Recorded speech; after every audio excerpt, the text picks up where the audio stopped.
రాముడికి హనుమంతుడు ఎలాగో కాంగ్రెస్ పార్టీకి విహెచ్ కూడా అలానే గత కొన్ని సంవత్సరాల నుంచి కూడా కాంగ్రెస్ పార్టీకి అనూహ్యమైన సేవలు అందిస్తూ కూడా అదే పార్టీలో కంటిన్యూ అవుతున్న విహెచ్ మనతో ఉన్నారు. ఆయన భవిష్యత్ కార్యాచరణ ఏంటి, అసలు రాజకీయాల్లోకి ఆయన ఎలా వచ్చారు అనేది ఆయన మాటల్లోనే విందాం. నమస్కారం సార్. హనుమంతరావు గారు, మీ గురించి అండ్ మీ ఫ్యామిలీ గురించి మాకు క్లుప్తంగా చెప్పగలుగుతారా? ఏముందండి, రాజకీయాలలో ఫ్యామిలీ తక్కువ, రాజకీయం ఎక్కువ. రాజకీయాలలో ఉన్నప్పుడు ఫ్యామిలీని చూడడం తక్కువ ఉంటుంది, ది రెస్పాన్సిబుల్ వైఫ్ది ఎక్కువ ఉంటుంది. నేను గత 360 రోజులలో ఆల్మోస్ట్ 3 వంతులు బయటనే ఉంటా. ఎక్కడ ఇన్సిడెంట్ జరిగినా, పార్టీ వ్యవహారం కానీ, రాజీవ్ గాంధీ ప్రోగ్రాం కానీ, రాహుల్ గాంధీ ప్రోగ్రాం, అదే కాకుండా ఎక్కడ రాష్ట్రంలో, అది ఆంధ్ర కావచ్చు, తెలంగాణ కావచ్చు, మారుమూలు ఉండే గ్రామంలో కూడా ఏ ఇన్సిడెంట్ జరిగినా, ఏ పేదవానికి అన్యాయం జరిగినా, ఇప్పుడు మొన్న ఆజీపూర్లో జరిగింది సంఘటన, అక్కడికి వెళ్ళాను. ఇంటర్మీడియట్ పిల్లలకు అన్యాయం జరిగితే వారికి పోయి తోచిన కాడికి ఏదో సాయం చేశాను చనిపోయినటువంటి విద్యార్థులకు. అదేవిధంగా రైతులకు సంఖ్యలు వేస్తే వెళ్ళాను. సిరిసిల్లలో 3rd డిగ్రీ ఎస్సీలకు ఇవ్వడం, అందులో ముఖ్యంగా ఇసుక మాఫియా నడవడం, వీటన్నిటిని కూడా కొండగట్టులో యాక్సిడెంట్లో చనిపోయినప్పుడు కానీ, ఇక్కప్పుడే కాదు, నా జీవితంలో when I was started youth Congress, ఆ రోజు నుంచి ఈ రోజు వరకు, అది కృష్ణా జిల్లాలో ఉప్పెన్ వచ్చినా కానీ, లాతూర్లో ఎర్త్కేక్ వచ్చినా కానీ, ఏ రైలు యాక్సిడెంట్ అయినా హనుమంతం. అంతేకాదు, ఉత్తరాఖండ్లో మన ఏదైతే ఉత్తరాఖండ్ ప్రాంతానికి చూడడానికి వెళ్ళినటువంటి తెలంగాణ కావచ్చు, ఆంధ్ర కావచ్చు, ఎవరికి అన్యాయం జరిగినా నేను ఆ ప్రాంతానికి పోయి నాతో అయ్యే సహాయం ఫిజికల్గా కానీ ఆర్థికంగా ఉన్న కాడికి సాయం చేసే నా అలవాటు. అయితే ఫ్యామిలీ వల్ల నాకు 3 ఆడపిల్లలు ఉన్నా, ఫ్యామిలీని మా మిస్సెస్ ఎక్కువగా వాళ్ళను ఆదరించి చదివించి, ఒకరిని డాక్టర్ చేసేది, ఒకరిని మన లాయర్ చేసేది, ఇంకో ఆమెనేమో హౌస్ వైఫ్. అంటే ఫ్యామిలీ లైఫ్ తక్కువ ఉంటుంది రాజకీయ నాయకులకు. అది నేనొక్కనే కాదు, మెజారిటీ ఆఫ్ ది రాజకీయ నాయకులకు ఉంటుంది. ఎవరైతే ఫుల్ ప్లేడ్జ్, అందరిలాగా బిజినెస్గా ఏదో రాజకీయాలు వచ్చి బిజినెస్లో సంపాదించాలనే ఆలోచన నాది కాదు. దానికి కారణం ఏంటంటే, నేను ఒక సామాన్య కుటుంబంలో పుట్టా. ఇప్పుడంటే ఇది అంబర్పేట డీడీ కాలనీ అంతా ఒక సిటీగా ఉంది. 60 వరకు కూడా ఇదంతా ఊరు, ఒక కడప, ఒక 3-4 వేల కడప, అలాంటి విలేజ్ నుంచి వచ్చి ఈనాడు రాజకీయంగా ఎదిగి ఈ స్థాయికి రావడానికి కారణం కేవలం కాంగ్రెస్ పార్టీ. అందులో సంజయ్ గాంధీ కానీ, ఇందిరాగాంధీ కానీ, రాజీవ్ గాంధీ కానీ, సోనియా గాంధీ కానీ, ఇప్పుడు ఉన్నటువంటి రాహుల్ గాంధీ కానీ. అంటే ఇప్పుడున్న రాజకీయాలకు అప్పుడున్న రాజకీయాలకు చాలా డిఫరెంట్ అండి. పాయింట్ ఏంటంటే, ఇప్పుడు రాజకీయాలలో సంపాదించడానికి వస్తున్నారు మెజార్టీ.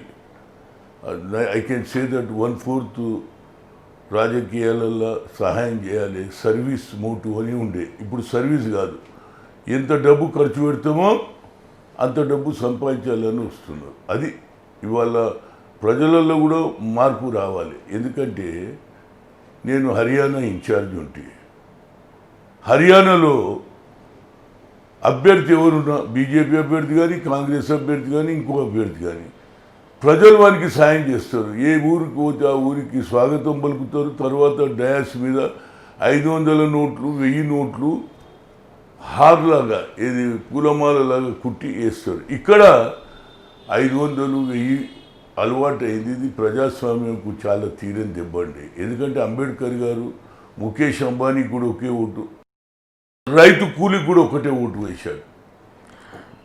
దీంట్లో మార్పు రావాలనేది నా ఫ్యూచర్ ఆలోచన. ఎందుకంటే ఈ ఆలోచన సక్సెస్ అవుతామా లేదా కాదు. నాకు ఒక ఆలోచన ఏముందంటే, మహాత్మా జ్యోతిరావు పూలే ఆ రోజులలో చదువుకుంటేనే భవిష్యత్తు అన్నాడు 18th సెంచరీలో. అప్పుడు చదువు లేదు, కానీ ఇవాళ ఆయనను మనం గుర్తుపట్టుకుంటున్నాం. కనుక ఈ డబ్బులకు అమ్ముడు పోయి ఓటేసే సిస్టాన్ని మనం మార్చగలిగితే అదొక నా లైఫ్లో ఒక అంబిషన్. మిగతా జీవితం 10 ఏళ్ళు బతుకుతామా 20 ఏళ్ళు పక్కకు కాదు, కానీ మనం చేసింది ప్రజలు గుర్తించాలి. ఎందుకంటే ఒక 500 ఓట్ల గురించి 360 రోజులు నష్టపోతున్నారు వాళ్ళు. వాడు 500 ఇస్తుడు 5 కోట్లు సంపాదిస్తుడు. That is my idea. ఇక చెప్పండి ఇంకేవాడు. ఓకే, అసలు మీ రాజకీయ ప్రస్థానం ఎలా స్టార్ట్ అయింది, దానికి మీ ఫ్యామిలీ సపోర్ట్ ఎలా ఉంది, ఈవెన్ బయట నుంచి కానీ అసలు మీకు ఎట్లా సపోర్ట్ వచ్చింది? చూడండి, నేను రాజకీయాలలో రావాలనే నా ఆలోచన కాదు, టు బి ఫ్రాంక్. ఏదో మా ఫ్యామిలీలో అందరూ ఉద్యోగాలు, మా సిస్టర్ అమెరికాలో, మా మేనల్లులలో మేనగూడలు అందరూ more than 90 people are in America. కానీ నాకు ఎప్పుడు కూడా ఉద్యోగం చేయాలను, చదువుకోవాలి అనే ఆలోచనలో ఉండే, కానీ రాజకీయాలు వస్తానని నా లైఫ్లో నేను ఎన్నడూ ఆలోచన చేయలేదు. నా ఏజ్ 14-15 ఏళ్ళు ఉన్నప్పుడు ఒక ఇన్సిడెంట్ జరిగింది. నాతో తిరిగే ఒక ఫ్రెండ్ ఒక అగ్రకులాల వారు వాడిని తీసుకుపోయి కొట్టడం, అది నాకు లైఫ్లో మార్పు వచ్చింది. నేనన్నా ఏదన్నా అడగాలి, తప్పు చేసినామని అడిగినాక తప్పు చేస్తే కొట్టాలి, తప్పు చేయకముందే అడగకముందే కొట్టడం వల్ల నేను రియాక్ట్ అయినా. ఇక ఆనాడు నుంచి ఇదేమిటి ప్రజాస్వామ్యంలో వాళ్ళు మనుషులే మేము మనుషులమే, అగ్రకులాలలో ఆధిపత్యం ఏమిది, దేవుడు వాళ్ళకు 2 కాళ్ళు ఇచ్చిండు, 2 చేతులు ఇచ్చిండు, వాళ్ళకు తలకాయ ఇచ్చిండు, కానీ వీళ్ళ పెత్తనం ఏమిటి అనే ఆలోచనలో నేను రాజకీయాలలో ఎంటర్ అయ్యాను. అది that is my life.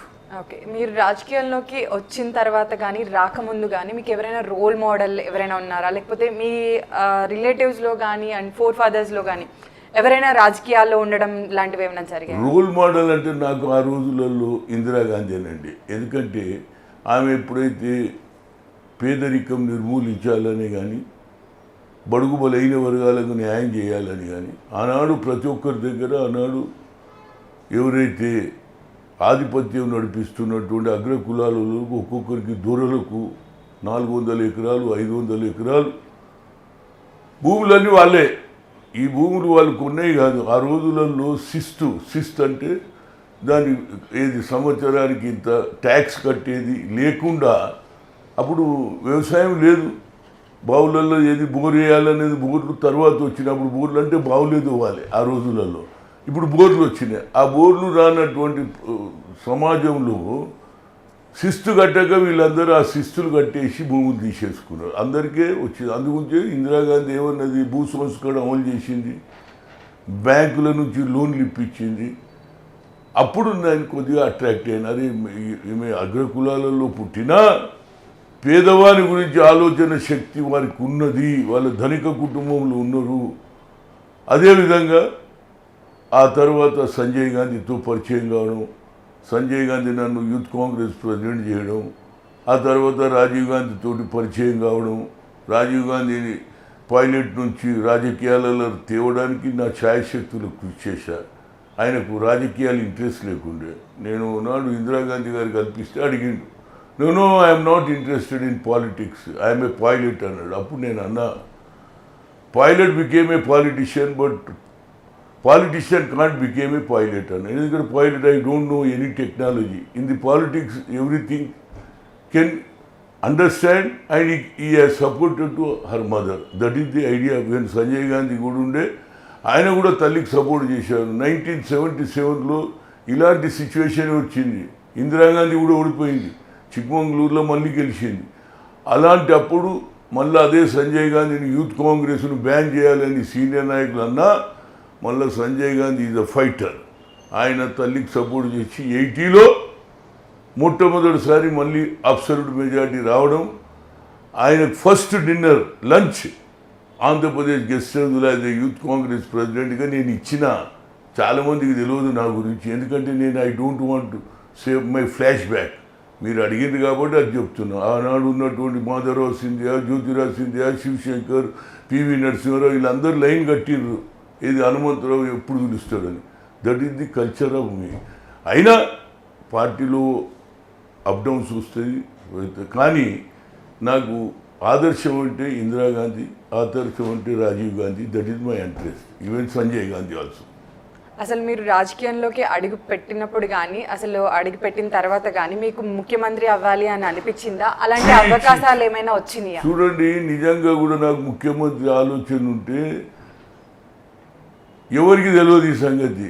Chennareddy was the chief minister. ఎవరిని పిలవాలి? అసెంబ్లీ సమావేశం, సిఎల్పి సమావేశం ఎవరు పిలవాలి? డాక్టర్ మర్రి చెన్నారెడ్డి గారు పిలవాలి బీయింగ్. బట్ రాజీవ్ గాంధీ నాకు ఆపర్చునిటీ ఇచ్చిండు. హనుమంత్ యూ కాల్ ది అన్నాడు, నేను పిలిచిన. అప్పుడు కూడా అడిగిన ప్రెస్ వాళ్ళు, Hanumantharao you are also candidate for CM అంటే మై లీడర్ విల్ డిసైడ్ అన్న. That is the culture. ఎప్పుడు నాకు ఉరకాలి పని చేసేవరకే. అప్పుడు కూడా నాకు ఛాన్స్ వచ్చింది. 1 లైన్ రెజల్యూషన్ అయితే నేను అయిపోదు. అన్ని రాష్ట్రాలలో 1 లైన్ రెజల్యూషన్ అయితే authorisation to the high command. But only నా ప్లేసులనే కాలే. ఎందుకంటే అప్పుడు నా ఏజ్ ఓన్లీ 41 వాళ్ళు ఏం భయపడిపోయిందంటే, Hanumantha Rao I got a mind in social justice. ఇంతకుముందు నేను పిసిసిలు ఉన్నప్పుడు 23 జిల్లాలు ఉండే ఆంధ్రప్రదేశ్కు. 18 జిల్లాలలో అగ్రకులాలే, పేదవారికి నో ఛాన్స్. ఏదో ఎస్సీ బీసీలకు అక్కడ పోయినట్టుగా 18 జిల్లాలలో అగ్రకులాల జిల్లా ప్రెసిడెంట్లు. అటువంటిది నేను 12 జిల్లాల ప్రెసిడెంట్లను బీసీలను చేసిన. ఆడనే నాకు నష్టం జరిగింది. అమ్మ హనుమంతరావుకు కాన్సెప్ట్ ఉంది, బీసీల concept, weaker section concept, Indira Gandhi Rajiv Gandhi ఐడియాలజీలో ఉన్నాడని నన్ను దెబ్బ కొట్టింది. అయినా నాకేమీ అభ్యంతరం లేదు. రాత లేదుంటే అది అవుతుంది. ఇంకా చెప్పండి. అండ్ తెలంగాణ రాష్ట్రం వచ్చిన తర్వాత తెలంగాణ కాంగ్రెస్ నాయకులు అధికారంలోకి వస్తారు అని చెప్పి సోనియా గాంధీని తప్పుదోవ పట్టించారు అన్న వార్తలపైన మీరేమంటారు? తప్పుదోవన కాదండి, ఆమె ఇచ్చిన మాట నిలబెట్టుకుంది. She is the shrewd lady. Whatever she will promise she will do it.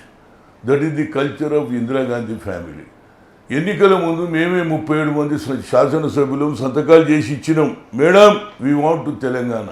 When she came in 2001 or 2000 lake view guest హౌస్లో వస్తే మేమందరం 37 మంది సంతకాలు పెట్టించినాం. అమ్మా మా తెలంగాణ ప్రజలు తెలంగాణ కోరుకుంటున్నారు, 69 నుంచి ఈ మూమెంట్ నడుస్తున్నది, మీరు ఇవ్వాలి. ఎందుకంటే మా పిల్లలు రోజు ఆత్మహత్యలు చేసుకుంటున్నారు, సోదరిమణులు సోదరులు చేసుకుంటున్నారు. అంటే అప్పుడు మంచిదన్నది. ఆ తర్వాత కరీంనగర్ మీటింగ్లో ఆమె అనౌన్స్ చేసింది, నేను తప్పనిసరిగా మా ప్రభుత్వం వస్తే మేము మీకు తప్పనిసరిగా తెలంగాణ ఇస్తామని ప్రామిస్ చేసింది. దాని ప్రకారం ఇచ్చింది. తప్పేమున్నది అనేది? ఆమె తప్పు కాదు, తప్పు మాతోటి అయింది. మాతో ఏం తప్పు అంటే ఎవరికి వాడే ముఖ్యమంత్రి. ఇక అందులో ఒకడు ఉన్నాడు, అని పేరు ఆత్మ, కేవీపీ రామచంద్రరావు. వాడు జీవితాంతం పార్టీకి ఎంతసేపటికి ఆయన ఆలోచన ఏంటంటే అక్కడ జగన్మోహన్ రెడ్డి ఉండాలి, ఇక్కడ కేసీఆర్ ఉండాలి. ఇప్పటి కూడా మా వాళ్ళు 2 ఏళ్ల నుంచి చెప్తున్నా, లాస్ట్ 2 years కాంగ్రెస్ పార్టీలో కోవర్ట్స్ ఉన్నారు, వీళ్ళని పక్కకు పెట్టమంటే వాడే నడిపేయబట్టే. నేను అనేది ఏంటంటే సోనియా గాంధీ తప్పు కాదు, తప్పు మాది. మేము యునైటెడ్గా ఫైట్ చేసి కరెక్ట్ సీట్లు ఇచ్చుకుంటే, మేము సోనియా గాంధీ ఇచ్చిన మాట కింది స్థాయి దానిక తీసుకోపోలేదు. That is our bad luck, అంతే. టీఆర్ఎస్ పార్టీ కాంగ్రెస్లో విలీనం చేస్తాము అని చెప్పేసి టీఆర్ఎస్ నాయకుడు కేసీఆర్ అన్నప్పటికీ కాంగ్రెస్ నాయకులు లేదు అని చెప్పి కొంతమంది అడ్డుపడ్డారు అని చెప్పి కూడా అనడం. అదేమి లేదు, మేము చేసిన పొరపాటు ఒకటే అమ్మా. ఎప్పుడైతే పార్లమెంట్లో బిల్లు పెట్టినప్పుడు పెట్టకముందు, కేసీఆర్ నువ్వు అన్న ప్రకారంగా మేము తెలంగాణ ఇస్తున్నాం, సిడబ్ల్యూసీలో నిర్ణయం తీసుకున్నాం, మేము పార్లమెంట్లో బిల్లు పెడుతున్నాం, నువ్వు విత్డ్రా చేస్తే పార్లమెంట్లో బిల్లు పెడతాం, లేకుంటే లేదు అని అన్నుంటే ఇంత అన్యాయం జరగకపోతుండే. ఇక అంత అయిపోయినాక ఇక ఆయనకి ఏముంటుంది? నాకే ముఖ్యమంత్రి కావాలన్నాడు, సోనియా గాంధీ కాళ్ళు మొక్కిండు, ఫ్యామిలీతో పోయిండు. తర్వాత అతని ఆలోచనలో మార్పు వచ్చింది. అరే ఏమైనా సరే ట్రై చేద్దామన్నాడు. ప్రజలు ఏంటంటే ఆయన ఏదో కష్టపడ్డాడు. మా నాయకులందరూ ఒక్కడు కాదు కదా, ప్రతి ఒక్కడు ముఖ్యమంత్రి క్యాండిడేటే కదా. దానివల్ల రైటో రాంగ్ అని అతనికి అవకాశం వచ్చింది, పర్వాలేదు. మేమేమంటున్నామంటే మా కాంగ్రెస్లో కూడా మా నాయకులు అనేటోడు మాదే పెత్తనం అనే ఆలోచన రావద్దండి. బడుగు బలైన వర్గాలు మెజార్టీ ఓట్లు ఉన్నారు. ఇవాళ కూడా కేసీఆర్ తప్పు చేస్తున్నాడు. ఈ మెజార్టీ వచ్చింది కదా, ఏది జిల్లా పరిషత్లో ఆయన మళ్ళీ నేనే అనుకుంటున్నాడు. అట్లా కాదు, ప్రజలలో మార్పు వస్తుంది. ఇవాళ చూడు, హాజీపూర్ దగ్గరికి ఎందుకు పోడండి, 3 మహిళలను, చిన్న పిల్లలను రేప్ చేసి హత్య చేసి బావిలో పాతి పెడితే ఒక్కరోజు కూడా ఒక నాయకుడు ఓడు, నా కేటీఆర్ ఓడు, కేసీఆర్, మా నాన్న చాలా బాధపడితే నడవదురా బాబు. పరామర్శించేందుకు పోతే ఆ ఫ్యామిలీ సంతోషంగా ఉంటుంది. వాళ్ళు ఇవాళ మేము ఉండాలన్నా ఊళ్ళో లేదా అని. అట్లనే ఇంటర్మీడియట్ పిల్లలకు కూడా మేము ఎక్స్గ్రేషియా ఇవ్వన్నాము, దానికి కూడా నువ్వు ఇవ్వవు. ఎందుకు అంబేద్కర్ స్టాచ్యూ పెడితే దాన్ని పొలగొడతారు? ఇవన్నీ ఏమనుకుంటున్నాడంటే ఇక ఈ తీర్పు నాకు పర్మినెంట్ అనుకో. ఏ తీర్పు పర్మినెంట్గా ప్రజలలో ఒక చిన్న మార్పు వల్ల మారిపోతుంది. ఒక చిన్న ఇన్సిడెంట్ చెబుతా, ఉదాహరణ, ఒక 80 ఏళ్ళ పెద్ద మనిషిని 18 ఏళ్ళ పిల్లవాడు 16 ఏళ్ళ పిల్లవాడు నోటికి వచ్చినోడు తిడతాడు అనుకో, బ్యాడ్ లాంగ్వేజ్లో. చూసేవాడు అందరి అరే ఏమయ్యా ఈ పిల్లవాని వయసు ఎంత, ఆయన వయసు ఎంత, ఈ విధంగా తిడతాడా అని ఎవరికి ఇన్ ఫేవర్ ఆఫ్ సీనియర్ పెద్ద మనిషి ఫేవర్లు ఉంటుంది. ఆయన కోపం వచ్చి ఒక చెంపదెబ్బ కొట్టిండు, ఒక లెప్పకాయ కొడితే బ్లడ్ వెళ్ళింది అనుకో, హా తిడితే నెత్తురెచ్చేతడు కొట్టారా అంటాడు. అంటే ప్రజలలో this is the culture of Indian culture, Indian psychology.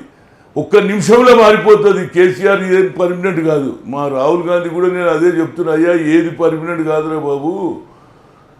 నిన్ను కొందరు నీ చుట్టుపక్కల ఉన్నోళ్ళు నిన్ను మోసం చేసారు, నీకు అన్ని వాస్తవాలు చెప్పలే. కొందరు నీ పక్క కూర్చొని తప్పుడు సలహాలు ఇచ్చిండ్రు. అదేవిధంగా జిల్లాలలో పోయినటువంటి, రాష్ట్రాలలో పోయినటువంటి సెక్రటరీలు కూడా అంతా బాగున్నది అన్నది. అంటే నేనేమంటున్నా, రాహుల్ గాంధీ గారు అకౌంటబిలిటీ చూడు, ఎవడు పని చేస్తుండు, ఎవరు చేస్తలేడు. అకౌంటబిలిటీ లేకపోతే వాడు ఏం చెప్పినట్టు నువ్వు నమ్మితే ఎట్లా?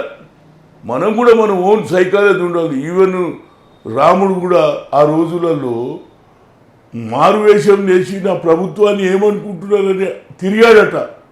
అంటే నాకు సరిగ్గా ఫీడ్ అవుతున్నదా, వాస్తవాలు చెప్తున్నారా, లేకుంటే నాకు అబద్ధాలు చెప్తున్నారని తెచ్చుకోవాలి కదా. ఇందిరాగాంధీ ఉండే పొద్దుట కూడా దర్శనం ఇచ్చేది, అన్ని రాష్ట్రాల వాళ్ళు కలిసేది, బాధలు చెప్పుకునేవాళ్ళు. అదేవిధంగా రాజీవ్ గాంధీ మా ఆయన కలుస్తాడు, కానీ కొందరు నేను లిమిటెడ్ పర్సులనే కలుస్తున్నాడు. అట్లా కాకుండా అన్ని సెక్షన్, ముఖ్యమంత్రి ఫేవర్లోను కలువు, ముఖ్యమంత్రి అగేనిస్ట్లోను కలిస్తే ఏమవుతుంది, నీకు కరెక్ట్ ఫీడ్బ్యాక్ ఉంటుంది. ఆ ఫీడ్బ్యాక్ లేకనే ఆయన దెబ్బతిన్నాడు. ఇంకోటి ఏంటంటే, దేశంలో ఇవాళ హిందుత్వం పేరు మీద కొందరు ఆకట్టుకుంటున్నారు. ఎందుకంటే ముస్లిం లీడర్లు నోటికి వచ్చినట్టు మాట్లాడడం వల్ల ఇప్పుడు అసద్ ఉన్నాడు, ఆయన రోజు ఏదో మాట్లాడుతుంటాడు ముస్లింల గురించి.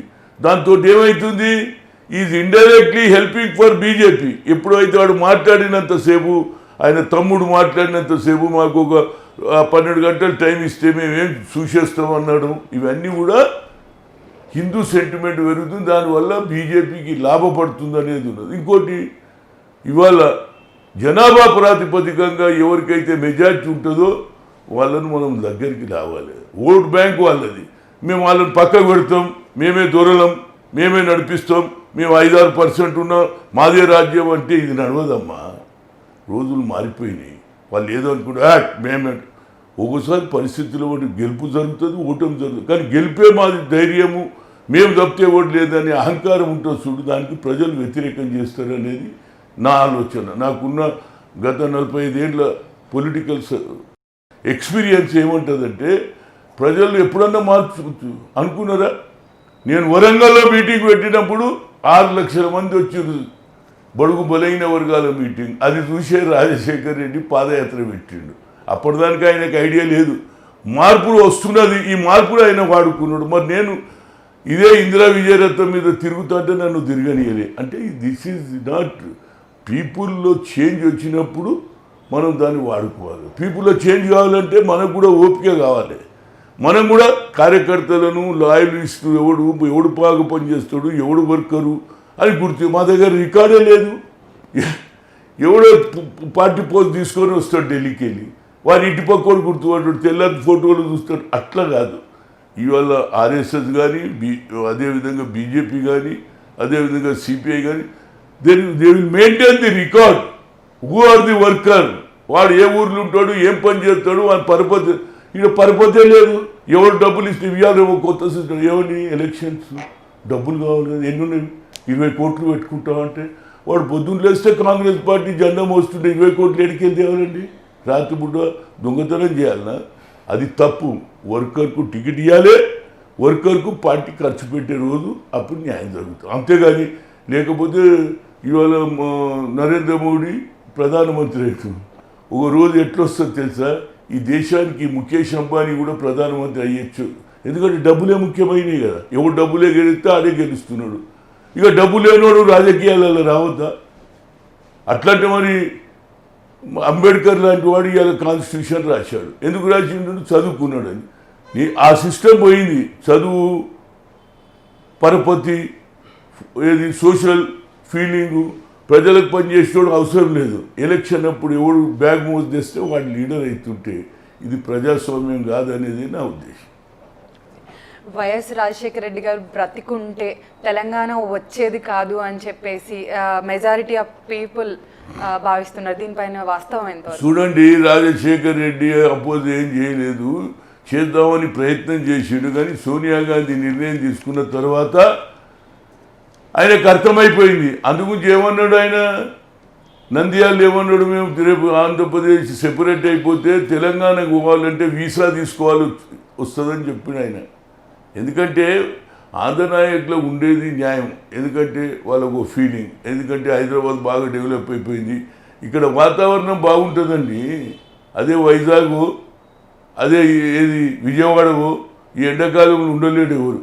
ఈడ ఎండాకాలంలో ఉండొచ్చు, వానకాలంలో ఉండొచ్చు. అంటే వాళ్ళ ఆలోచన డెవలప్మెంట్ అయిపోయింది, ఇప్పుడు మమ్మల్ని బయటకు పోతున్నారు అనేది వాళ్ళ ఫీలింగ్. నేను ఆ ఫీలింగ్ నేను తప్పనిసరిగా అప్రిషియేట్ చేస్తాను. అక్కడ నేనున్నా, నేను అదే ఫీలింగ్ ఇక్కడ. అయితే పొరపాటు ఏడ జరిగిందంటే తెలంగాణ ఇచ్చిన తర్వాత ఆంధ్రలో ఎట్లనన్నా వ్యతిరేకత వస్తుందని మాకు తెలుసు. తెలంగాణలో కూడా మాకు అన్యాయం జరిగింది. అంటే we have not properly explain the people, properly we're not giving good leader. ఇవన్నీ జరిగినాయి. అందువల్లనే రాజశేఖర్ రెడ్డి కంటే ఎక్కువ ఆయన కొడుకు ఎక్కువ మాట్లాడిండు. ఎవరు? జగన్మోహన్ రెడ్డి. ఇవాళ కేసీఆర్ ఆయన ఏదో నోట్లేమో పెడుతున్నాడు.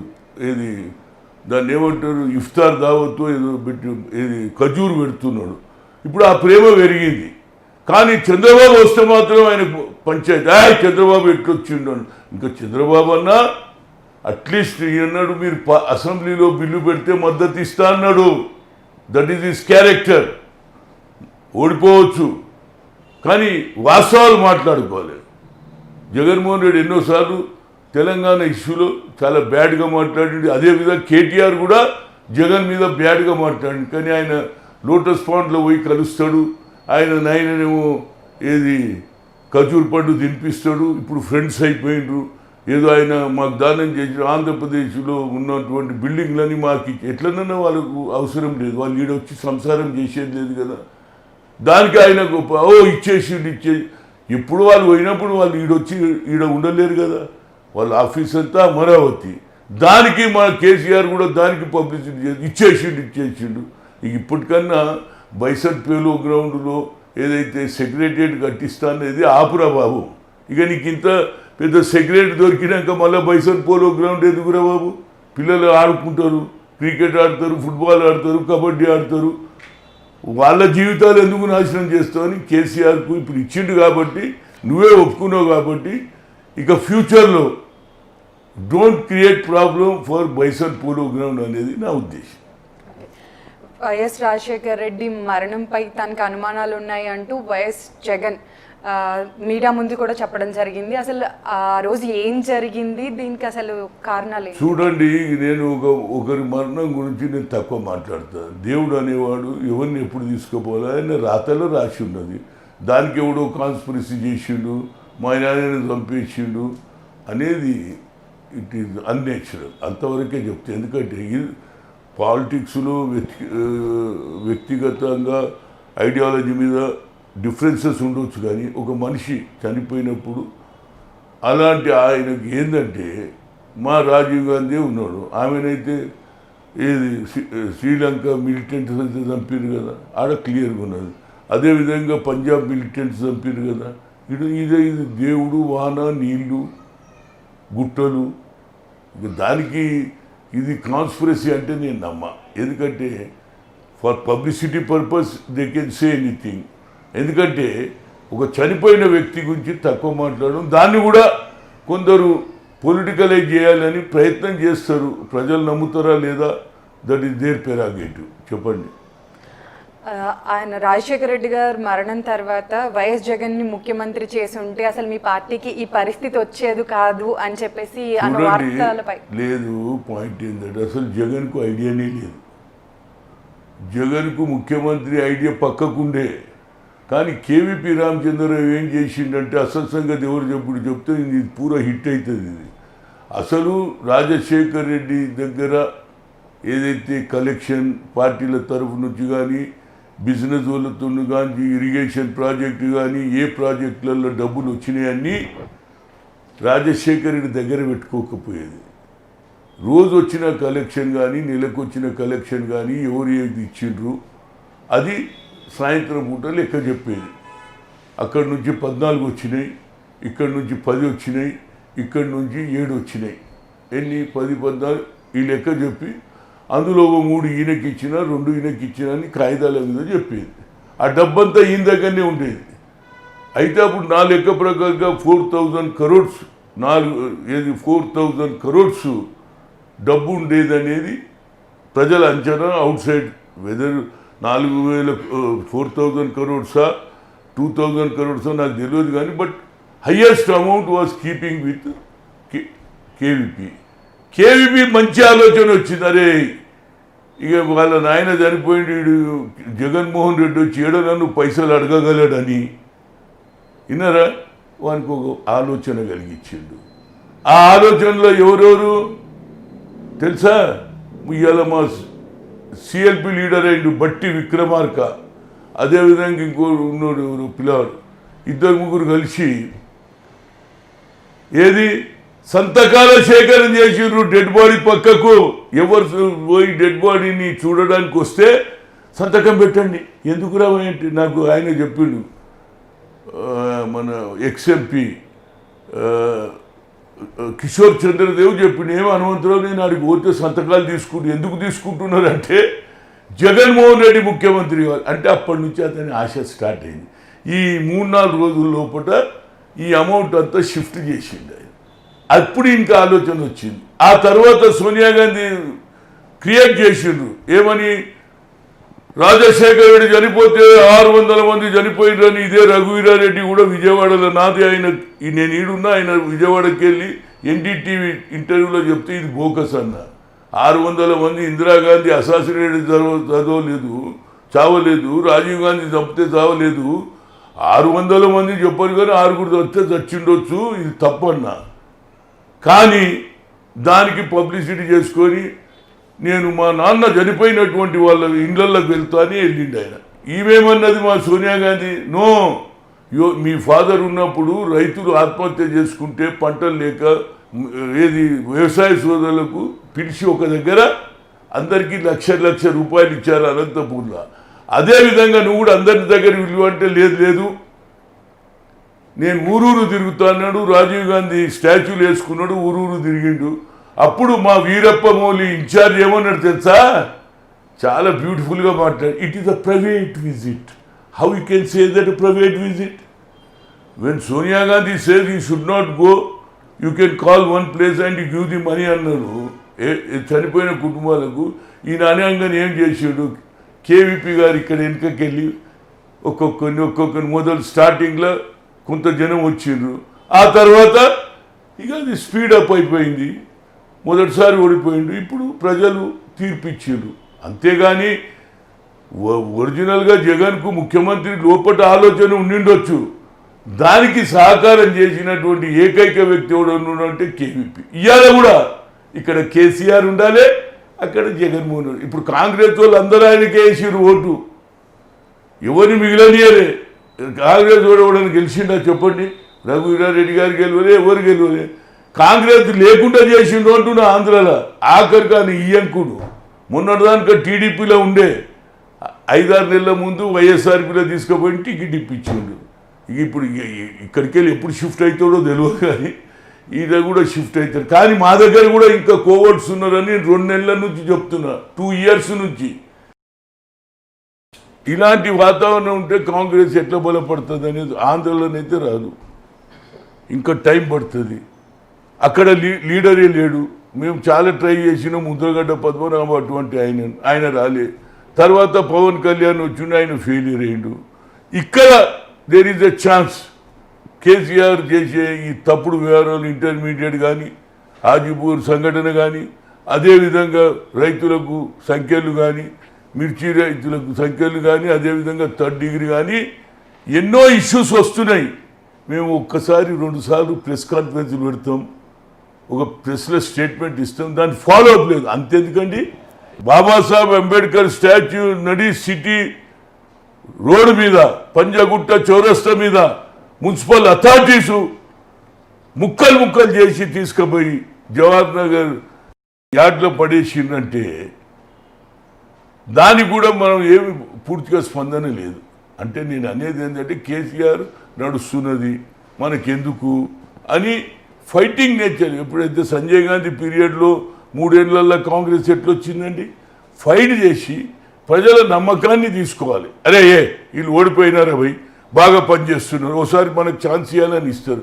అంతేగాని మనం ఏదో సమయం మీద వద్దాం, సీజన్లో వద్దాం, పైసలు ఖర్చు పెడదాం, అప్పుడు గెలుద్దాం అంటే నడవదండి. అసలైన సిసలైన కార్యకర్తలను ఇప్పటి నుంచే వాళ్ళకి ధైర్యం నింపి, వాళ్ళ మీద ఏదైనా అన్యాయం జరిగితే వాళ్ళ దగ్గరికి పోయి వాళ్ళని పరామర్శించి వాళ్ళకు ధైర్యం ఇస్తే మళ్ళీ కాంగ్రెస్ వస్తుంది. అది టీఆర్ఎస్ అధినేత ముఖ్యమంత్రి కేసీఆర్ వ్యాఖ్యల పైన విహెచ్ ఒంటి కాలుపై విరుచుకుపడతారు అని చెప్పేసి వాడకూడని పదాలని వాడతారు అనేసి అంటూ ఉంటారు. దీనికి ప్రత్యేక ఎజెండా ఏమైనా ఉందా? ఏం ఎజెండా లేదు. ఆయన ఇంకా మమ్మల్ని చాలా సన్యాసుడు అన్నాడు, కాంగ్రెస్ను భూస్థాపితం చేస్తాడు. అంతేకాదు నన్ను బఫూన్ కూడా అన్నాడు. నేను అనలే బఫూన్ అని, ఆయన కొడుకు అంటున్నాడు. బఫూన్ ఎవరో లేదో ప్రజలు గుర్తిస్తారు, కానీ నేను ఒక కల్చర్ మనిషిని. అట్లంటే కేసీఆర్ కూడా నేను సాయం చేసినానండి. చాలామందికి మీరు అప్పుడు ఉట్టలేదు, నువ్వు కూడా ఉట్టలేదు, మీ టీవీ కూడా లేకుండా ఆ రోజులలో నేను సాయం చేసిన. నేను యూత్ కాంగ్రెస్ ప్రెసిడెంట్గా, ఆయన వైస్ ప్రెసిడెంట్. అంతేకాదండి, Chandrababu also worked under me vice president. వాళ్ళ లక్ అట్లున్నది, నా లక్ ఇట్లున్నది. అంత మాత్రాన మనం బాధపడదు. సర్వీస్ మోటివ్ చేద్దాం, పని చేస్తూ పోదాం. అందరికీ డబ్బుల బ్యాంక్ బ్యాలెన్స్ ఉంటుంది, నాకు ప్రజల బ్యాంక్ బ్యాలెన్స్ ఉన్నది. నేను ఎక్కడికి పోయినా, ఏ రోడ్ మీద నిలబడ్డా, నేను పోదావు, చౌరస్తా మీద నిలబడదావు, ఒక 15 నిమిషాలలో 20 మంది జమ కాకపోతే నేను పాలిటిక్స్ ఇచ్చిపెడతా. ఎందుకంటే అదే హనుమంత నువ్వు నిలబడ్డాడు ఎందుకు అంటాడు. ఆ గుర్తింపే that is called bank balance. అది వరుసగా 2వ సీఎం అయిన కేసీఆర్ పాలన పైన మీ అభిప్రాయం ఏందండి? ప్రజలలో 2వసారి అంటే మనం మొదటి ఇష్యూస్ను సరిగ్గా ప్రజలకు తీసుకుపోలే, మనం కాన్ఫిడెన్స్ పెంచలే. ప్రజలకు ఎప్పుడు వస్తారు మన ఎంబడంటే వాడు మన మీద నమ్మిక కుదరాలండి.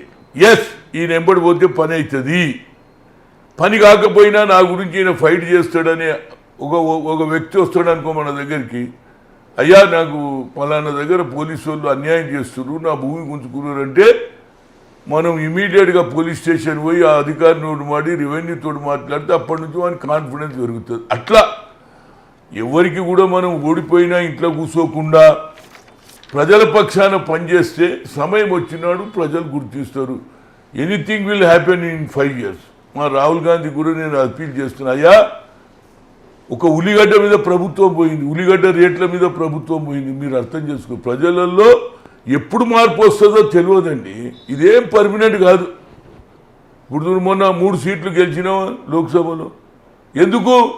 అహంకారం మీద ఓటేసారు. మళ్ళీ ఇప్పుడు అసెంబ్లీ ఏది లోకల్ బాడీ పంచాయతీ వచ్చే లోపల ఇంకా కేసీఆర్ ఏదైనా చేస్తాడు అనే అభిమానం మీద వేసాడు. ఆయనతో మాత్రాన ఈ అభిమానం పర్మనెంట్ ఉంటుంది అనుకోవద్దు. ఆయన చేసిన తప్పులు వరుసగా మనం ఎదిరిస్తూ ప్రజల పక్షాన ఉంటే ఎప్పుడన్నా మార్పు వస్తుంది అనేది నా ఉద్దేశం. దేశవ్యాప్తంగా కాంగ్రెస్ బలహీనపడడానికి మీ నాయకుడు రాహుల్ గాంధీ వైఫల్యమా లేకపోతే మోదీ ప్రపంచనమా? చూడండి, మోడీ ప్రపంచనం పక్కకు పెట్టినా మా పార్టీలో జరిగింది ఏంటంటే, how you can say that the responsible only Rahul Gandhi. It is the responsible of everybody. రాష్ట్రాలలో ఉన్న నాయకులు మొన్ననే 3 రాష్ట్రాలు గెలిచింది. మధ్యప్రదేశ్ గెలిచినాం, రాజస్థాన్ గెలిచినాం, ఛత్తీస్గఢ్ గెలిచినాం. మళ్ళీ ఆడ కూడా రిజల్ట్ సరిగ్గా రాలేదు కదండి. అంటే ప్రజలలో లోకల్గా ఉన్నటువంటి నాయకులది కూడా కొంత తప్పు. ఇంకోటి ఇన్ఛార్జ్ జనరల్ సెక్రటరీలు ఎవరైతే పోతారు చూడు, ఇప్పుడు మొన్న కర్ణాటక పోయిండ్రు, ఇంకో దగ్గర పోయిండ్రు. ఏ రాష్ట్రంలో ఉన్నటువంటి అకౌంటబిలిటీ చూడాలండి. రాహుల్ గాంధీ తెలుసుకుంటుండాలి. ఇప్పుడు హైదరాబాద్కి వస్తారు మా సెక్రటరీ రామచంద్ర, అంత బాగుందంటే ఆయన నమ్మితే మేమేం చేస్తాం? ఆయన కూడా అందరితో తెలుసుకోవాలి. అతను తప్పని అనా, ఆయన ఇంట్రెస్ట్లో ఆయన పలుకుబడి గురించి 2 అబద్ధాలు కూడా చెప్తాడు. సార్ బూత్ వచ్చాయి సార్, నేను ఆడికి పోతే లక్షల మంది వచ్చారు సార్, సీటీలు కొట్టిండు సార్ అంటారు. నిజంగా సీటీలు కొట్టినరా లేకుంటే జనం ఉన్నదా లేదా? ఆయన అకౌంటబిలిటీ చూడాలి, ప్లస్ తెలుసుకోవాలి. అది ఇందిరాగాంధీలో ఉండే, అదే రాజీవ్ గాంధీలో ఉండే. నా గురించి కూడా పోయి చాలామంది కంప్లైంట్ చేసిండ్రు. నన్ను అడిగిండు రాహుల్ గాంధీ, నేను చెప్పిన ఇట్లున్నా సార్. అది ఈయన అవతలతో కలవకపోతే ఇందిరాగాంధీ పొద్దుటిపూట ఎందుకు కలిసేది? అన్ని రాష్ట్రాల ప్రజలు వస్తారు, వాళ్ళ బాధలు చెప్పుకుంటారని వచ్చింది.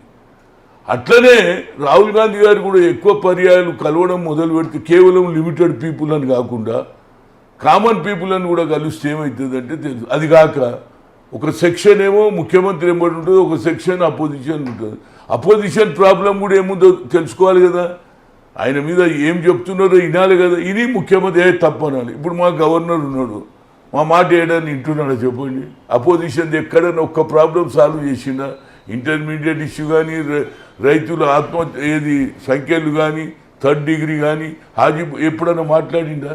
ఇన్నిసార్లు మా వాళ్ళు రిప్రజెంటేషన్ చేసిన గవర్నర్ ఏడన్నా పట్టించుకున్నాడా? అదే మా మర్రి చెన్నారెడ్డి, ఈ వాజ్ ద గవర్నర్.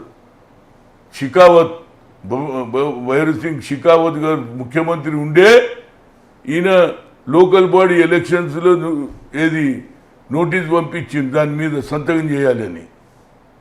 చెయ్యనన్నాడు. ఏది జియో, మీరు ఇందులో రిజర్వేషన్ పెడితే చేస్తాను. That is called leadership. ఈయనకు లీడరే లేదు. ఇద్దరిని చేయడం, పండుగలు వస్తే ఒక దినం ముందు పండుగ చేయడం, లేకుంటే ఇఫ్తార్ పార్టీలు ఇవ్వడం, లేకుంటే దసరా ఫెస్టివల్ చేయడం, లేకుంటే ఉగాది ఫెస్టివల్ చేయడం, లేకుంటే తిరుపతికి పోవడం, ఈడికెళ్ళాడదానిక ప్రజలను ఇబ్బంది పెట్టి అన్నా. నేను అది గురించి అన్నా. Narasimhan is a suitable for dollar. Seshadri దగ్గర పెడితే ఆయన దేవుని దర్శనం అవుతుంది, వచ్చిన వాళ్ళని రిసీవ్ కూడా చేసుకుంటారని నేను చెప్పడం కూడా. అలాంటి గవర్నర్లు ఉండడం వల్లనే ఈ రాష్ట్రాలలో ఒరిజినల్ గవర్నెన్స్ నడుస్తలేదు. తప్పులు జరుగుతున్నా ముఖ్యమంత్రులను కాపాడుతున్నారు గవర్నర్లు. అందుకే నేను అమిత్ షాకు లెటర్ రాయబోతున్నా. అమిత్ షా గారు వీరిని ఎంత తొందరగా తీసేయి, వీరు పనికిరారు, వీళ్ళిద్దరు పని. అయినా 2 రాష్ట్రాలు అయినాక ఇంకా ఇది ఒకే గవర్నర్ 2 ప్రాంతాలు ఎందుకండి? We want a new governor for Telangana. అక్కడ వాళ్ళు ఏదో పెట్టుకోమను, కానీ మాకైతే ఈ గవర్నర్ వద్దు అనేది నా ఉద్దేశం. ఆపరేషన్ కమలంలో భాగంగా తెలంగాణలో అధికారంలోకి రావడమే బీజేపీ లక్ష్యంగా పనిచేస్తుంది. అలా జరిగితే మీ పార్టీ ఉనికి ప్రమాదం కదా? ప్రమాదం ఉన్నది, మేము కనిపెట్టినాము. వాళ్ళు ఇప్పుడు ఏం చేస్తున్నట్టు బీజేపీ జనాభా ప్రాతిపదికంగా, ఎందుకంటే Amit Shah is a very intelligent fellow. Amit Shah ఏం చేసిండు? నల్గొండ పోయిండు, మెదక్ పోయిండు, అదేవిధంగా రంగారెడ్డి జిల్లాలు తిరిగిండు, నిజామాబాద్ పోయిండు, కరీంనగర్. అతనికి ఒక ఆలోచన ఏమొచ్చిందంటే, what is the ground reality and what is the population about the Telangana. తెలంగాణలో పాపులేషన్ 54% ఉన్నదనేది అతనికి అర్థమైంది. లీడర్షిప్ ఎవరికి ఇవ్వాలి? అగ్రకులాలకు ఏదో పదవులు ఇచ్చినా ఓటు బ్యాంకు మాత్రమే ఏడున్నది. బీసీ ఎస్సీలు ఉన్నారు, మైనార్టీలు అయితే మాకు వెయ్యరు. కనుక ఆయన ఏం చేస్తుండు? బీసీలను అట్రాక్ట్ చేయడానికి ఆయన బీసీ కాన్సెప్ట్లో అందుగుంచే లక్ష్మణ్ అధ్యక్షునిగా పెట్టాడు. ఇక పోయే రోజులలో కూడా ఇవాళ 2 బీసీలు గెలవడం, అదేవిధంగా ఒక ఎస్టీ గెలవడం వల్ల తనకి ఆలోచన ఏమొచ్చిందంటే బీసీలను ఎంకరేజ్ చేయాలి, ఓట్ బ్యాంక్ వాళ్ళది ఉన్నది, లీడర్షిప్ వాళ్ళ. ఇప్పుడు మా పార్టీలో కూడా మార్పు రావాలండి. ఎంతసేపటి మేము అగ్రకులాలో ఉంటాం, మేమే ఉంటాం, ఎవడు ఉండొద్దు అనేది అంటే వచ్చే ఎన్నికల్లో కూడా మాకు కష్టమవుతుంది. దాని గురించి రాహుల్ గాంధీ కానీ, సోనియా గాంధీ గారు కానీ అది ప్రియాంక కానీ ఆలోచన చేయాలి. తెలంగాణలో రాజకీయం చెయ్యాలంటే బడుగు బలైన వర్గాలకి, ఎందుకంటే ఇందిరాగాంధీ కాన్సెప్ట్ రాను తగ్గిపోతున్నది. ఇందిరాగాంధీ గరీబీ అట్టా ఉన్నది, బ్యాంకు నేషనల్ ఉన్నది, భూ సంస్కరణ ఉన్నది. అదేవిధంగా రాజీవ్ గాంధీ పంచాయతీరాజ్ బిల్లు తీసుకొచ్చి 73, 74 అమెండ్మెంట్ చేసి బీసీలకు రిజర్వేషన్ ఇచ్చింది, మహిళలకు ఇచ్చింది. ఇప్పుడు ఆ కాన్సెప్ట్ కొద్దిగా తగ్గిపోతున్నది. అందుగురించి వాళ్ళు ఏం చేస్తున్నారు, బీసీలకు ప్రాధాన్యత ఇవ్వాలనేది, బడుగు బలైన వర్గాలకు ప్రాధాన్యత, ఎందుకంటే ముస్లిమ్స్ వాళ్ళకి వేయరు కనుక ఏమిటి బీసీ ఎస్సీ ఎస్టీ ఓట్ల మీద వాళ్ళు కాన్సన్ట్రేట్ చేస్తున్నారు. కనుక మా పార్టీలో కూడా ఒక ఆలోచన రావాలి, లేదు మేమే చేస్తాం అని అంటే ప్రజలు నమ్మే స్థితిలో లేరు. ఎందుకంటే గతంలో 30 ఏళ్ల క్రితం అంటే చదువు తక్కువ ఉండే, ఇవాళ ప్రతి ఒక్కరు చదువుకున్నాడు. ఇవాళ యూనివర్సిటీలో కానీ, ఉస్మానియా కానీ, కాకతీయలో కానీ అందరు పిల్లలు ఉత్తీర్ణులైనరు. రాజీవ్ గాంధీ దయ వల్ల ప్రతి ఒక్కరి చేతిలో ల్యాప్టాప్ అయిపోయింది. టక్ టక్ టక్ టక్ కొడుతున్నారు, జీతాలు వస్తున్నాయి, చదువుకుంటున్నారు. ప్రతి ఒక్కరు కూడా చదువుకోవాలి. మేము చిన్నగా ఉన్నప్పుడు చదువు ఎవరికి ఇంట్రెస్ట్ లేదు, ఎవడు పోతాడు కాలేజ్ కానీ డుమ్మాలు. ఇప్పుడు ఏ కాలేజ్ స్టూడెంట్ కూడా డుమ్మాలు కొడతలేడు, పూర్తి క్లాసెస్ అటెండ్ అవుతున్నాడు. ప్రతి ఒక్కరు కూడా మంచి చదవాలని తల్లిదండ్రులు కూడా whichever college is giving a more ఏది చదువు ఇంపార్టెన్స్ ఇస్తున్నారు, ఎక్స్పర్ట్స్ ఉన్నటువంటి టీచర్ల దగ్గరికే పంపిస్తున్నారు. అంటే చదువే ప్రాధాన్యత అయింది. అంటే ఏదైతే జ్యోతిరావు పూలే 18th సెంచరీలో అన్నది ఇవాళ ఇంప్లిమెంట్ అవుతున్నది. చదువే భవిష్యత్ అన్నాడు. ఆయన ఊరికే చెప్పలే, ఆయన భార్య సావిత్రి పూలేకి కూడా చెప్పిండు మహిళలు కూడా చదవాలని. That's way today everybody was political awakening వచ్చింది. మేము కూడా రాజ్యాధికారంలో పాలు పంచుకోవాలని ఉంటుంది. ఇంతకుముందు ఓన్లీ దూరపాలు ఇస్తుండే, వీళ్ళు పోయి సంతకాలు ఓట్లు లేదు, ఇప్పుడు లేదు. ఊర్లలో కూడా అంటున్నారే నువ్వు చెప్తే ఓటు వేస్తామేమో, ఓటు సంగతి మాకు తెలుసు అంటాడు. అయితే మార్పు వస్తుంది కాబట్టి కాంగ్రెస్లో కూడా మార్పు రావాలి, బడుగు బలైన వర్గాలకు ప్రాధాన్యత ఇవ్వాలనేదే నా ముఖ్య ఉద్దేశం. కేసీఆర్ది వారసత్వ రాజకీయాలు అనేసి మీరు అంటూ ఉన్నారు, కానీ అసలు వారసత్వ రాజకీయాలు మొదలైందే కాంగ్రెస్ నుంచి కదా. చూడండి, డోంట్ కంపేర్ అమ్మా ప్లీజ్. ఎందుకు చెప్తున్నా అంటే what is KCR, what is his family. ఆ ఫ్యామిలీ దేశ స్వాతంత్రంలో వారి పండిట్ జవహర్లాల్ నెహ్రూ, మోతీలాల్ నెహ్రూ వాళ్ళ తాత అందరూ కూడా కోటీశ్వర్లు వాళ్ళు. అలహాబాద్లో నేను వాళ్ళు చూసిన వాళ్ళ భవనాన్ని అవన్నీ చూస్తే ఆశ్చర్యపోవాలి. ఆనాడు బ్రిటిష్ వారికే మా దగ్గర ఎంత డబ్బు ఉన్నదో చూపించిండ్రు. అలాంటి కుటుంబం త్యాగం చేసి ఆఖరికి ఏం చేసిండ్రు, స్వాతంత్రంలో ఉన్న డబ్బంతా ఖర్చు పెట్టిండ్రు. తర్వాత వచ్చి వాళ్ళు ఏం సాధించిండ్రు, ఇందిరాగాంధీ ప్రాణాలు పోగొట్టుకున్నది దేశం గురించి, రాజీవ్ గాంధీ పోగొట్టుకున్నాడు. అలాంటి ఫ్యామిలీకు కేసీఆర్ ఫ్యామిలీ లేకుంటే ఇంకోళ్ళ ఫ్యామిలీ కంపేర్ చేయడం అది న్యాయం కాదండి. వాళ్ళు ఎంతసేపటికి చెప్పాలంటే మీరు కూడా ఆర్ఎస్ఎస్ ఏం చేసింది దేశ స్వాతంత్రంలో చెప్పండి. ఆర్ఎస్ఎస్ అది నాట్, ఇంకా ఆర్ఎస్ఎస్ నాథురామ్ గోడ్సేతో ఈ దేశం స్వాతంత్రం తెచ్చినటువంటి మహాత్మా గాంధీని బలిగొన్నది. అవన్నీ ఉన్నాయి హిస్టరీ. కానీ చెప్పేవాడు కావాలి, జనానికి చెప్పేవాడు కావాలి. మా నెట్వర్కే లేదు, మాకు ఒక మీడియా లేదు, మాకు ఒక పేపర్ లేదు. ఇవాళ తెలంగాణలో మేము వచ్చినప్పటి నుంచి మేము పేపర్ పెడతాము, అదే పెడతాం, టీవీలు పెడతాం అన్నారు. ఈ 4 ఏళ్ళు అయిపోయింది, టీవీ పెట్టలే, పేపర్ పాపం ఆయన ఎవరు విజయక్రాంతి అనేటి ఆయన పేపర్ రాజం గారు పెట్టిన ఆయన పేపర్ కూడా బంద్ అయిపోయాయి. నేను అనేది ఏంటంటే నెట్వర్క్ కూడా అవసరం అమ్మా. ప్రజలలో ఎప్పటికప్పుడు తెలుసుకోవాలంటే మనం ప్రచారంలో కూడా ముందుండాలి. మా కాంగ్రెస్ పార్టీలో అంతెందుకంటే సిగ్గుచేటు. ఇన్నేళ్ళు మేము పరిపాలించినాం. ఏది సంజీవ్ రెడ్డి నుంచి, బూరుగుల రామకృష్ణారావు గురించి, విజయభాస్కర్ రెడ్డి, చెన్నారెడ్డి, అందరు వచ్చినా, వెంగళరావు వచ్చినా ఇవాళ దానిక మా కాంగ్రెస్ ఆఫీసు ఒరిజినల్ లేదండి. సిపిఐ పార్టీ ఏది సొంత ఆఫీసు ఉన్నదండి, బీజేపీకి ఉన్నదండి, టీఆర్ఎస్కి ఉన్నదండి. ఇంతకంటే సిగ్గుచేటి ఏందండి. నేను వైఎస్ఆర్కు చెప్పి తంగైన హీరాబాయి మాకు ఒక దగ్గర గచ్చిబౌలి దగ్గర 3 ఎకరాలు హీరాబాబు ఓ ఆఫీస్ కట్టుకుంటుంది, ఇప్పుడు డెవలప్ అవుతుందంటే కావాలని. ఎందుకంటే ఆయనకు తెలుసు ఎట్లనైనా తెలంగాణ అవుతుంది, వీళ్ళకి ఆఫీస్ ఎందుకని తీసుకుపోయి ఆ గుడిసెలేదు పక్క గాంధీభవన్ పక్కకు ఉన్న గుడిసెలు వేసిన వాళ్ళు ఆ ల్యాండ్ ఇచ్చారు, అది అట్లనే పడి ఉన్నది. అంటే మా దగ్గర పవర్లో రాగానే ఎవరింటికాడే రాజ్యం వెళ్తాడు. పార్టీ ఓడిపోతుంది అనుకో, ఇక రోజు గాంధీ భవన్ కాడ చిడీల కాడ కూర్చుంటాడు. మళ్ళీ పార్టీ వచ్చిందనుకో ఎవరి ఇంటికాడికి వెళ్ళిపోతాడు. పవర్లో రాగానే వాడి ఇంటికాడికి వెళ్ళి రాజ్యం వెళ్తాడు, బయటికి రాడాడు. గాంధీ భవన్ ఫోన్ చేస్తే ఇందిరాగాంధీ బర్త్డే మనం ఎందుకు పోవాలి, నెహ్రూ బర్త్డేకి మనం ఎందుకు పోవాలి, ఆంధ్రప్రదేశ్ తెలంగాణ అవతరొచ్చని మనం ఎందుకు పోవాలి అనే నాయకత్వం ఉండదు. నాయకుడు అనేటోడు దమ్మున్నోడు ఉండాలి. నేను పిసిసి ప్రెసిడెంట్ ఉంటే వేదిక మీద ఎవడు ఎక్కకపోతుండే, హనుమంతరావు వచ్చి ఎవరి పేరు పిలిస్తే వాడే ఎక్కాలి. ఇప్పుడు మా అధ్యక్షురాలు రాకముందే డయాస్ మీద ఎక్కేస్తున్నారు. అయిపోయి అధ్యక్షురాలు రోజు కుర్చీ చూసుకోవాలి. అర్థమైందా నీకు? అట్లా ఇది ఏంటంటే పార్టీని బాగా ప్రక్షాళన చేయాలమ్మా. అంటే నేను ఎవరు వ్యతిరేకం కాదు, ఐఎమ్ 100%. పార్టీ లోపల కూడా మాట్లాడతాను నేను. ఎవడన్నా అనుమానం ఏ తప్పు చేసినా నేను రామచంద్ర కుంటి అని అడుగుతావు, కానీ మళ్ళీ బయట మాత్రం నేను మాట్లాడతాను, వాస్తవాలు మాట్లాడతా. ఎందుకంటే కార్యకర్త అనేవాడు కింద ఉన్నాడు. అరే హనుమంతనే కూడా మాట్లాడకపోతే ఎవడు మాట్లాడతాడా పోయి? ఆయన ఉన్నది మాట్లాడతాడు కదా. పార్టీ ఇంట్రెస్ట్ మా సంగతి ఎందుకు మాట్లాడాడని కార్యకర్తను బతికించేందుకు నేను మాట్లాడతా. అది నా పాయింట్. కార్యకర్త బతుకుంటేనే పార్టీ ఉంటుంది, కార్యకర్త లేకుంటే పార్టీ ఉండదు. అదే ఇవాళ రిజల్ట్ మాకు.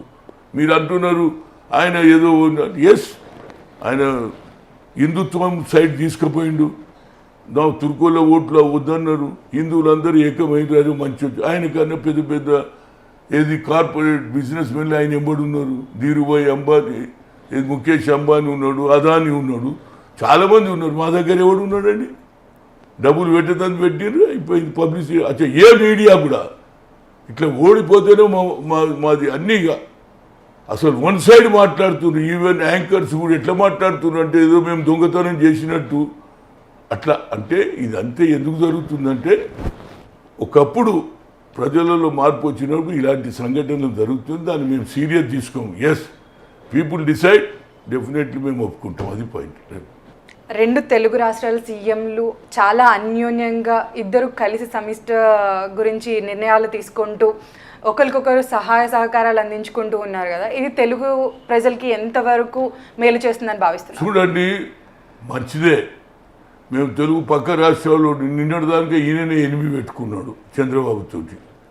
ఇవాళ మరి ఆయనకు ఏందో మరి జగన్ మీద మంచి ఆలోచన వచ్చింది. జగన్కు కూడా మరి కేసీఆర్ మీద ప్రేమ పెరిగింది. నిన్నటిదానికనేమో తెలంగాణ ఇష్టాన్ని అన్నాడు. మార్పు మంచిదే, దానివల్ల లాభం జరగాలి. ఇది కంటిన్యూటీ ఉంటే బాగుంటుంది. కానీ నేను అనేది ఏదో 2 రోజులలోనే కలిసిపోయినరు ఇద్దరు, ఏది ఖజూరు తినిపించుకుంటే కాదు. ఫ్యూచర్లో ఏం జరుగుతుంది అనేది later we can wait see. 2 రాష్ట్రాలు పక్క రాష్ట్రాలు ఒకరికొరు ఇంటి పక్కకున్నోడు మంచోడు ఉంటే ఏమవుతుంది? ఎప్పుడైనా టీకు చక్కెర తగ్గపోతే గుట్టలు ఏది సాయంత్రం అయిపోతే షాపులు లేకపోతే ఇంటి పక్క వాళ్ళు చక్కెర అడిగి ఏమండి ఒక కప్ చక్కెర ఇస్తారండి. అట్లా పక్క రాష్ట్రాల వాళ్ళు కూడా కలిసి ఉంటే మంచిది అనేది నా ఉద్దేశం. కాపులు 2 తెలుగు రాష్ట్రాల్లోని బలపడపోవడానికి ఇంకా అధికారంలోకి రాకపోవడానికి గల కారణాలు ఏంటంటే ఒకటేనండి, ఒకరికొకరు నమ్మరు. కాపులు స్పీడ్ ఎక్కువ. 2 రోజులు ఎగురుతారు, 3వ రోజు కుక్క అని ఆ తర్వాత ఇంట్లో కూర్చుంటారు. అది Mudragada is a very good leader. కానీ ముద్రగడ్డకు ఏది ఆలోచన, ఏది ఫైటింగ్ ఉన్నప్పుడే ముందుకు దూసుకొని పోవాలి. పవన్ కళ్యాణ్ ప్రయత్నం చేసిండు, ఫెయిలియర్ అయ్యిండు. కానీ ఒకటి ఉన్నదండి, ఆంధ్రలో 27% ఉన్నటువంటి కాపులకు అన్యాయం జరుగుతుంది.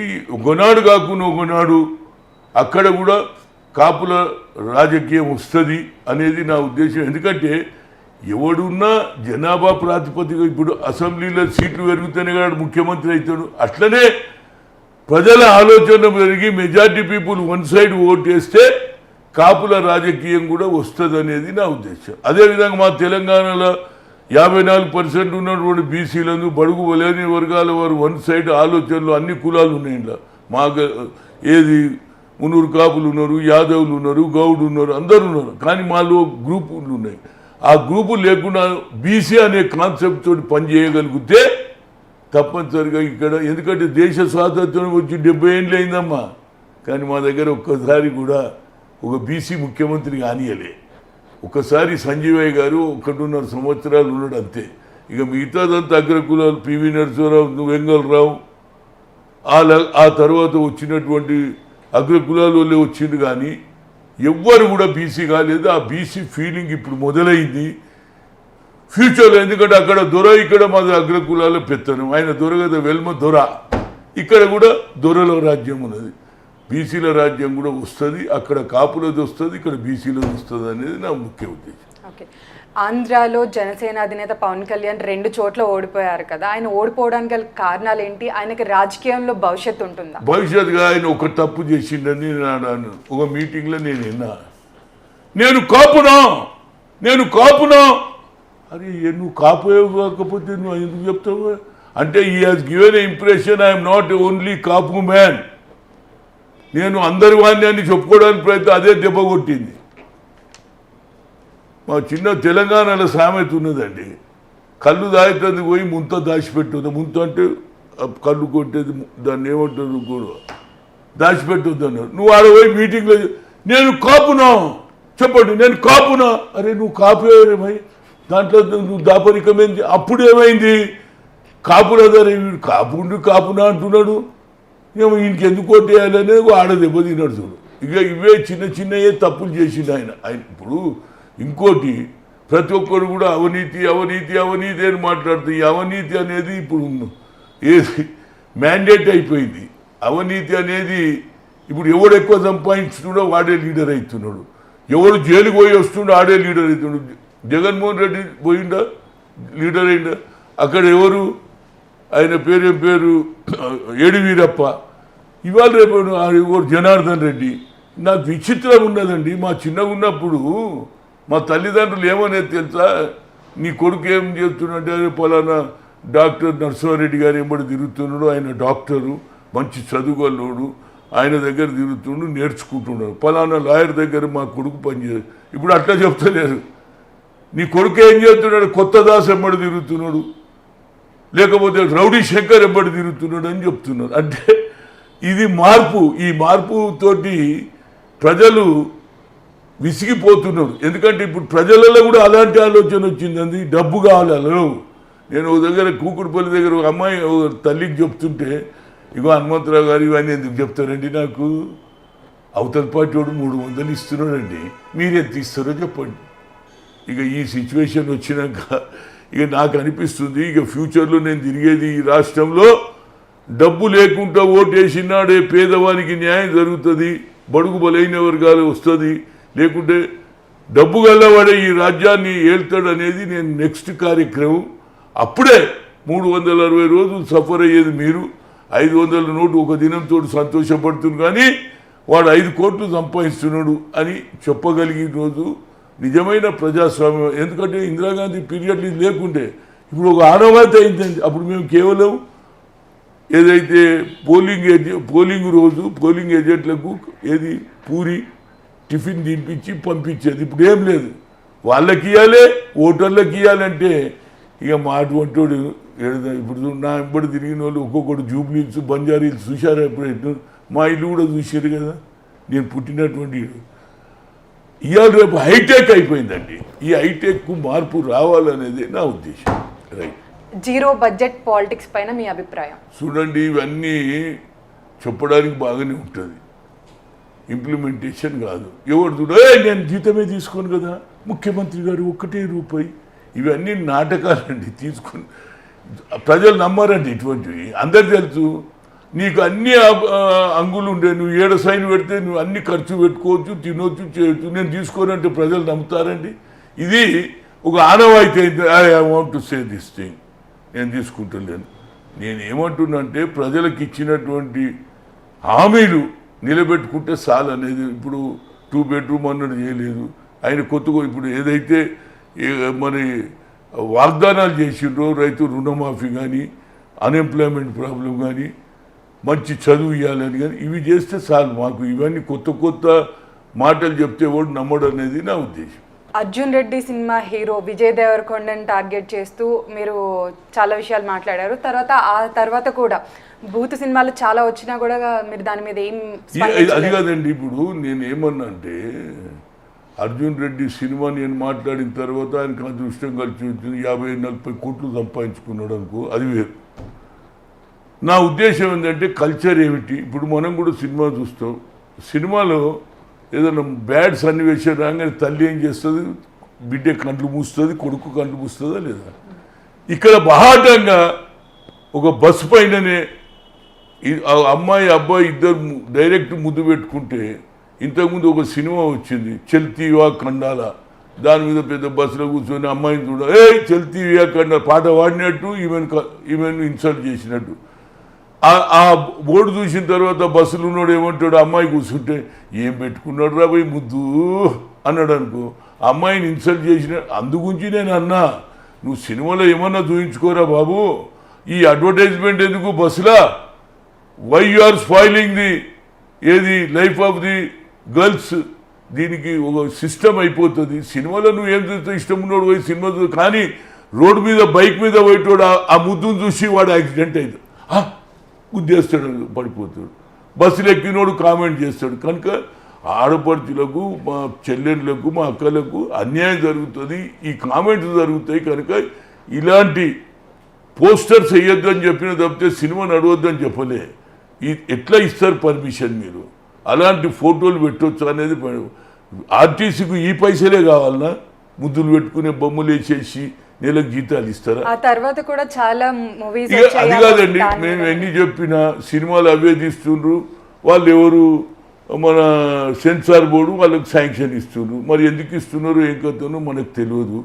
ఎన్నిసార్లు అని మనం చెప్తే ఒకసారి మళ్ళీ నేను అంటా అనుకో, హనుమంతన చూడ ఏదో ఈ ముద్దుల మీద చెప్తున్నాడు, ఆయన స్టేట్మెంట్ ఇవ్వగానే ఆయన సినిమా బాగా నడుస్తుందంటే నేను స్టేట్మెంట్ ఇవ్వాలి ఎందుకు, వాడి సినిమా నడవాలి ఎందుకు, వాడు సంపాదించాలి ఎందుకు అని నేను ఊరుకునే. It is leave it to the people, leave it to the girls, leave it to the younger generation. అది మీరు ఒక ఛానల్కి ఇచ్చిన ఇంటర్వ్యూలో లైవ్ డిబేట్లో మీకు పోచాని కృష్ణమురళికి చాలా పెద్ద గొడవ జరిగింది, చేసుకునేంత వరకు వెళ్ళింది. అసలు ఆ రోజు ఏం జరిగింది? ఏమి లేదండి, ఆయన పిచ్చిగా మాట్లాడుతాడు. నేను ఏ పార్టీ కాదంటాడు, నేను నరేంద్ర మోడీ ఫ్యాన్ ఏదో అన్నాడు. నేను నువ్వు ఇంతకుముందే అంటే కదరా బాబు, నేను ఏ పార్టీ అని కాదన్నా పిచ్చిగా. ఎందుకంటే సినిమాలో కొద్దిగా కొంత ఎక్కువ ఉంటుందండి ఈగోయిజం. వాళ్ళు ఏదో సినిమాలలో పెద్ద ఆర్టిస్టులు, మేమంతా పనికిరాని వాళ్ళలాగా మాట్లాడితే నేను కోపానికి వచ్చిన. ఇక ఆ తర్వాత అతను కూడా వాళ్ళకు కూడా చెప్పిన, ఇటువంటి వాళ్ళని ఎందుకు పిలుస్తారండి? మా ఒక పర్సనాలిటీని పిలిచినప్పుడు ఆ పర్సనాలిటీ లెవెల్లో ఉన్న మనిషినే విలువాలి, కానీ మీరు ఇటువంటి విలువడం అంటే గానా నుంచి వాళ్ళు సారి చెప్పారు వదిలేసి. ఈ చిన్న చిన్న సంఘటనలు చాలా జరుగుతాయండి లైఫ్లో. ఒక్కొక్కసారి అనుకోకుండా అవుతుంటుంది, దాన్ని ఒక పీడకలుగా అనుకోవాలి, మర్చిపోవాలి అంతే. మల్కాజిగిరి నుంచి ఎంపీగా గెలిచిన మీ పార్టీ అభ్యర్థి రేవంత్ రెడ్డి బీజేపీలోకి వెళ్తారన్న వార్తలు వినిపిస్తున్నాయి. దీనిపైన మీరు ఎలా స్పందిస్తారు? నేనేం చెప్పా, ఇటువంటిది చాలామంది మా పార్టీలో బయట పార్టీ వాళ్ళు వస్తుంటారు పోతుంటారు, కానీ ఆయన సంగతి నాకు తెలియంది. నేను ఎట్లా చెప్తా, బీజేపీలో పోతున్నాడా ఉంటాడా లేదా అని ఆయన పెరాగేటు. ప్రజలు కాంగ్రెస్ పేరు మీద గెలిపించిండ్రు, కానీ it is the too early say comment on anybody. ఇప్పుడు కొన్నిసారి సమాచారం కూడా బ్యాడ్గా ఇస్తారు. అతనికి ఉన్నదో లేదో తెలియదు, నిన్ననే గెలిచిండు ఇవన్నీ పోతాడు అనే పాయింట్ ఆఫ్ వ్యూలో కూడా నేను కామెంట్ అది చేయడం న్యాయం కాదనేది నా ఉద్దేశం. రైట్. ఓకే, మీ పార్టీ భవిష్యత్ ప్రణాళిక ఏంటి? మా భవిష్యత్ ప్రణాళిక తప్పనిసరిగా first of all Rahul Gandhi గారిని ఒప్పించడం. ఆ కుటుంబానికి ఇవాళ కూడా యావత్ భారతదేశంలో సోనియా గాంధీ కానీ ప్రియాంకకు ఉన్నది. దాన్ని మనం ఏ విధంగా ఓట్ బ్యాంక్గా ప్రజల దగ్గరికి పోయి మళ్ళీ ఈ రిపీట్ కాకుండా కార్యకర్తలను ఉద్దేశపరిచి ఒరిజినల్ కార్యకర్తను లాయలిస్టులను ఒక తాటి మీద తీసుకొచ్చి వారికి భవిష్యత్తు ఉన్నదిరా అని కాన్ఫిడెన్స్ క్రియేట్ చేసి మళ్ళీ కాంగ్రెస్ను పునరుద్ధీకృతం చేయడానికి 2024లో మళ్ళీ కాంగ్రెస్ రెపరెపలాడాలనేది మా ముఖ్య ఉద్దేశం. Thank you. Hi, I'm Manara Chopra and please subscribe to Tambola TV. Hi, hello, namaste. It's me, Madhvi Lata. Please subscribe to Tambola TV. Subscribe to Tambola TV. Chakas. Hello people, Nenu mi Gayatri Gupta. Please subscribe to Tambola TV. Very interesting.